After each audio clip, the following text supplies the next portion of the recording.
Hey everybody, it's Dive Girl Dab. I'm here today because I'm going to do something that I have coached many people to don't do.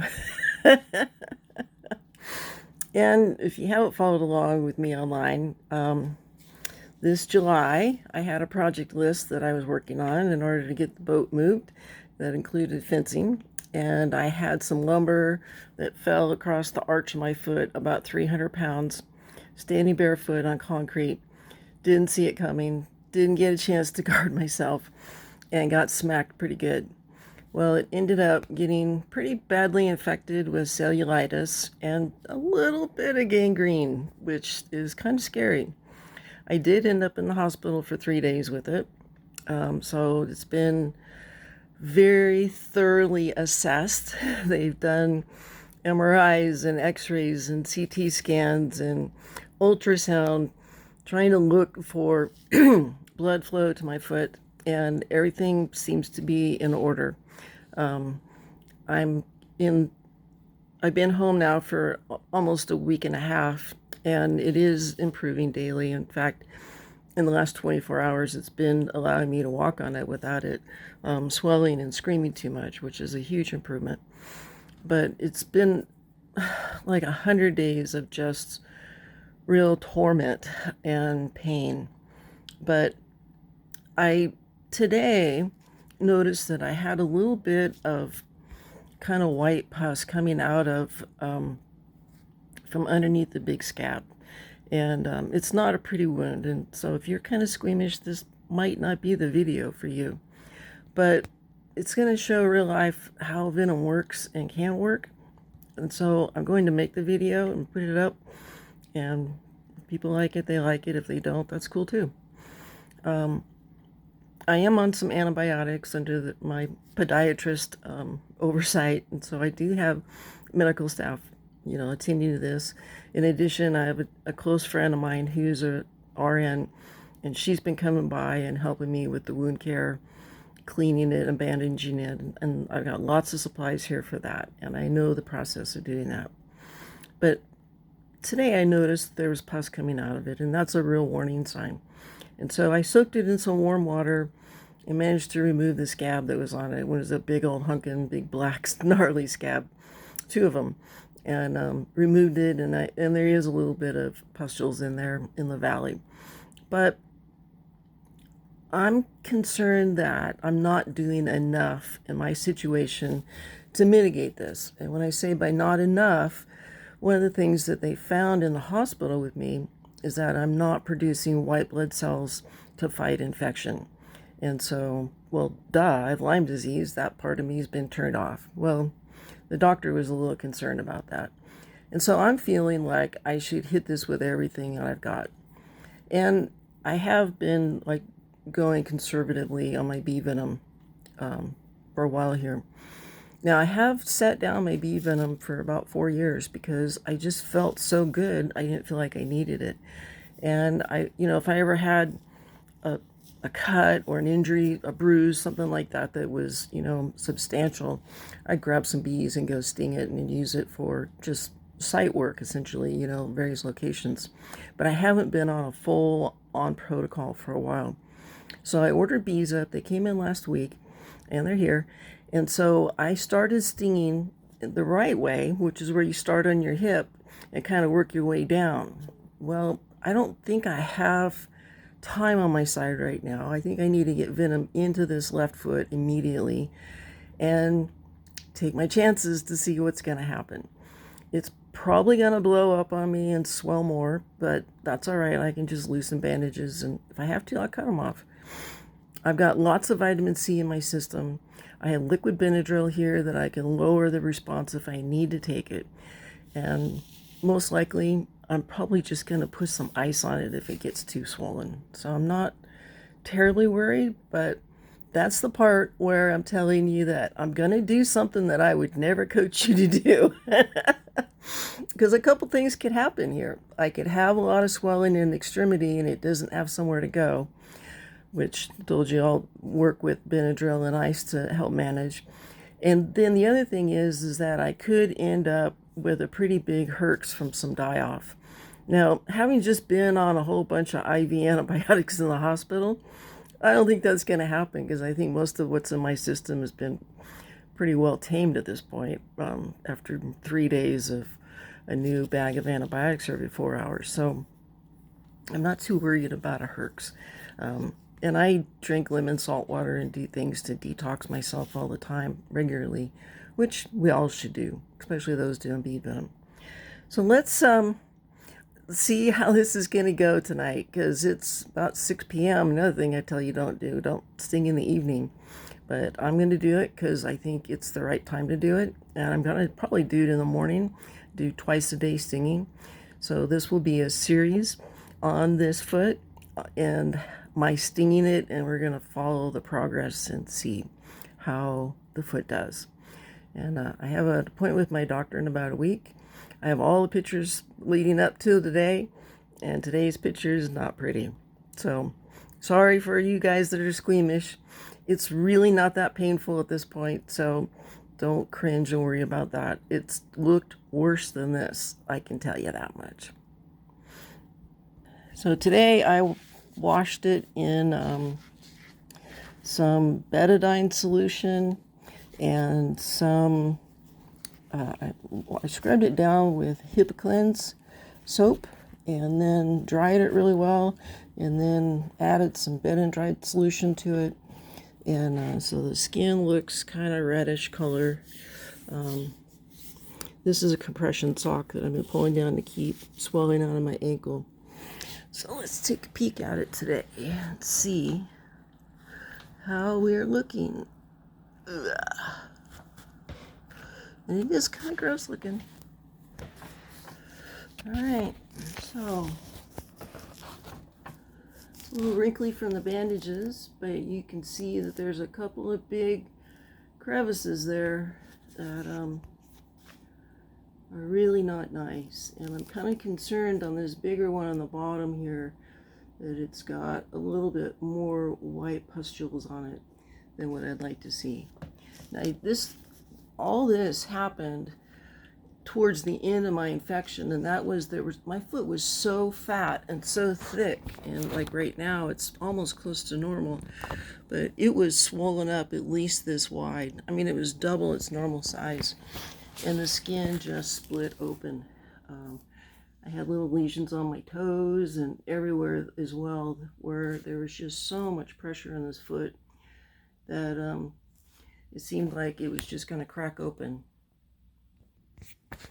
And when I screw something up, apparently I do it pretty darn well, right? All right, so, and I've been putting honey. I've got some really good honey, maple honey, that I harvested here from the house. It's got a lot of propolis in it, and I've been putting that on my bandages, which is really good for any kind of wound healing. But what I'm going to do now is I'm going to load 4 bees. I think 4 is a good number.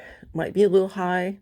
It's certainly not as much as I want to do overall. If I had my choice, I'd probably put about 10 in this foot. But I think this is the first time I've stung this foot in about 5 years, so I'm not going to go too radical crazy tonight. And by doing twice a day stings, I'm going to end up with 2 sessions a day instead of 1. And so I'll be able to put more venom in over time. And by topping off my venom, I will continue to increase the number of stings overall quicker that way. So let me get some bees loaded and put this camera on a tripod, and then you guys are going to let you watch me apply the stings to this. All right, I got the girls lined up, so here we go.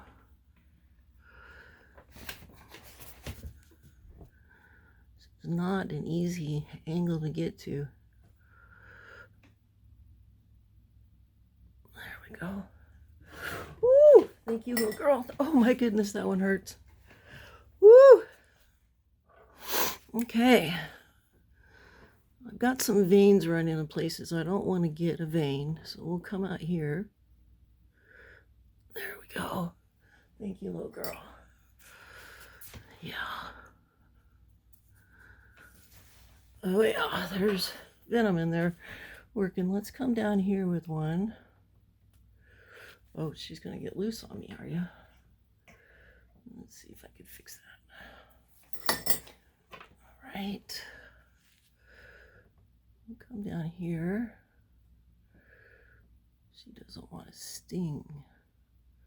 There we go. Thank you, little girl. And I need to fish another one out. But let's look at this a little closer for a minute.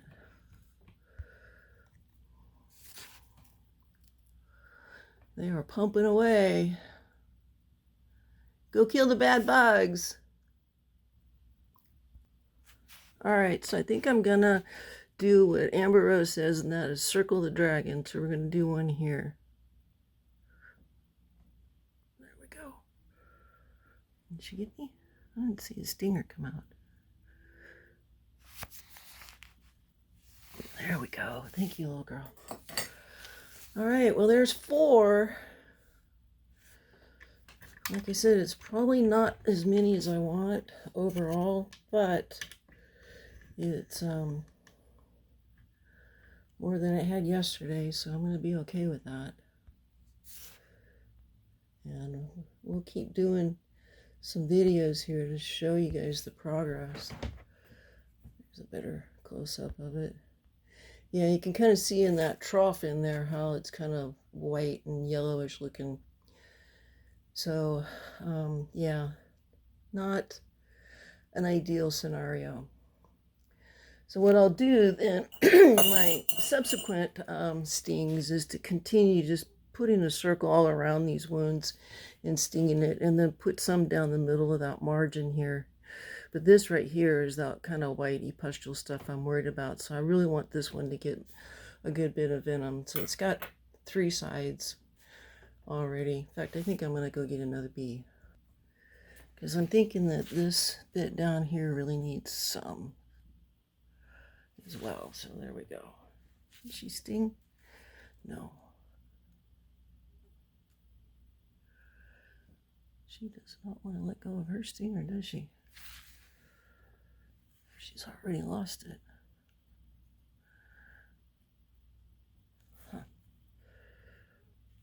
It's in there. She's just not wanting to give it up. There we go. Thank you, little girl. Okay.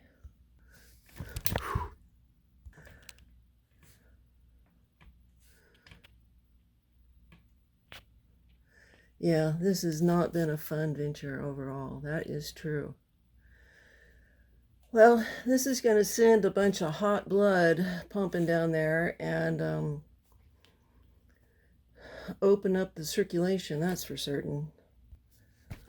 All right, so I did 5. I just went for it. And I think going around those wounds is going to be the best approach. Like I said, Amber Rose used to call it circling the dragon. And so what I'll do is on my next stings, I'll go in between where I stung today. So in the morning, I'll hit it with some new ones. We'll see what happens. But I think what's going to happen is it's going to heal up beautifully. And of course, I got myself a new bandage made up. It's full of some of my lovely honey that I've got here from the garden. I don't really filter it much, just a real light filter, so it does have a lot of propolis in it. And this is what I'm going to slather over the top of that bandage when I go to cover it up. So I'm going to leave these in for about 15 minutes, 10 minutes, let them pump all the way out, and pull the stingers out. And then I will go get it rebandaged and see if I don't need to put some ice on it maybe. I'm going to bandage it really loosely. One of the things that my doctor showed me on how you can bandage is when you bandage it, you can go and put a little loop in it like this, and it gives your an area of expansion in your bandages so they don't pull so much and really tighten up and constrict. So you can put a little loop in your bandage like that, and it'll give you some space for things to move, which is, I think, a good idea. Well, I'll tell you what, I learned the difference between cellulitis and cellulose. They're not the same. They sound the same, but they're not. Cellulitis is a really nasty, fiery pain. In fact, I think that I've experienced the worst pain in my life through this ordeal. It has been horrendous. The my normal narcotic pain meds wouldn't touch the pain. I went into the hospital. When they went in the ER, they're trying to control my pain, and their opiates failed, and they ended up giving me a bolus of 500 milligrams of ketamine. And I was so grateful that this burning pain stopped. I mean, it was weird sensation because my foot felt like my leg was about 18 feet long and swerved through the house and was sitting on a pot in the stove, boiling, still hot, but it wasn't really coming into my brain because you hallucinate a lot on ketamine. Talk about a wild trip, man. It was wild trip. I have never tripped like that before in my life. It was crazy, but ketamine worked tremendously well to control my pain in the hospital.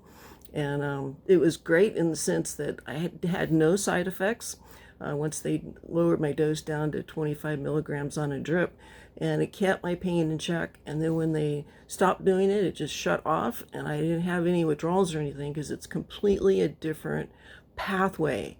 So if you have a lot of long-term chronic pain like I've had, like more than 40 years now, and you end up in the hospital, you might talk to them about ketamine to see if it's applicable, because it made a world of difference with the severe pain I have. I mean, these fellas that lit themselves on fire for political protests, I can only imagine what they felt in terms of pain, because that's really what cellulitis is like. It just feels like you have third-degree burns over all of your skin surface, and then all of your insides are burning at that same level. It was excruciatingly painful. So, cellulose, not a good thing. And the older we get, the more likely we're going to get into it. So, do yourself a favor. Google it right now and learn about it so you can learn how to watch for it. That's my words of wisdom today. That, and don't sit your Venom down, even if you feel like Wonder Woman wearing a cape. So it's cool. I'm back to stinging, and I think it's good because I wanted to kind of do a little test to see how long I would last without it. And the answer was about 3-4 years. So that's pretty good at the end of the day. Okay, guys, stay tuned because there's going to be more parts of this series as I keep going and add Venom to it, and follow the progress. Dive Girl Deb signing out. Bye bye.